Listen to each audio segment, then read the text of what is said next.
யோகிராம் சுரத்குமார், ஜெயகுரு ராயா. யோகிசாமியின் அரவணைப்பில். இதன் ஆசிரியர் ராம அரு லட்சுமணன் செட்டியார், லே வள்ளியம்மை ஆச்சி. இதில் இன்று நாம் பார்க்க இருக்கும் தலைப்பு அரவணைப்பில் தாயானவன்.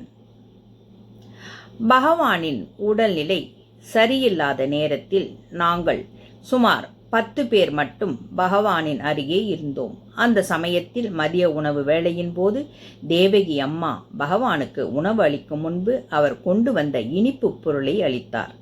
பகவான் அந்த இனிப்பை சிறிது உட்கொண்டு மீதமிருந்த இனிப்பை அங்கிருந்த அனைவருக்கும் பிரசாதமாக பகிர்ந்து அளித்தார்.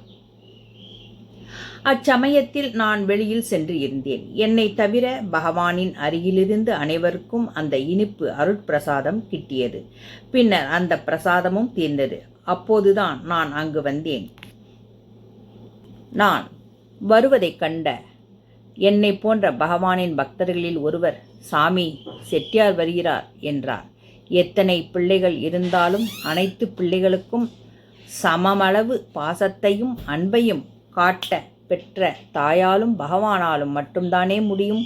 அதுபோலவே பகவானின் அருகிலிருந்த அனைவருக்கும் பகவானின் பிரசாதம் கிடைத்தது. எனக்கு கொடுப்பதற்கு பிரசாதம் இல்லை என்பதை உணர்ந்து கொண்ட பகவான் அவருக்கு உணவளிக்கும் போது உணவுடன் சேர்த்து உண்ணுவதற்காக வைத்த அப்பளத்தை எடுத்து சாப்பிட்டார். அதில் ஒரு பகுதியை சாப்பிட்டுவிட்டு என்னை அருகில் அழைத்தார். நான் பக்கத்தில் சென்றேன். என் கையை நீட்டச் சொன்னார். நீட்டினேன். இப்போது பகவானின் அருட்பிரசாதம் என் கையில் ஒருமுறை அல்ல, இருமுறை கிடைத்தது. சாமி சாப்பிட ஆரம்பித்ததும் அங்கிருந்த எங்கள் அனைவருக்கும் உணவு நேரம் ஆரம்பித்தது.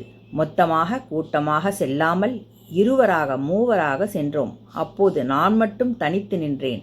நான் தனியாக நிற்பதைக் கண்ட தேவகி அம்மா சாமியிடம், சாமிஜி, செட்டியார் மட்டும் தனியாக இருக்கிறார் என்றார்கள். அப்போது சாமி, செட்டியார், நீங்கள் தனியாக சாப்பிடும் அறைக்கு செல்ல வேண்டாம், சமையல் அறைக்கு சென்று சாப்பிட்டு விட்டு உடனே திரும்பி இங்கே வாருங்கள் என்றார். தன் உடல்நிலை சரியில்லை என்ற நிலையிலும் யோகி தன் குழந்தைகள் மீது காட்டிய தாயன்பை கண்டு வியந்தேன்.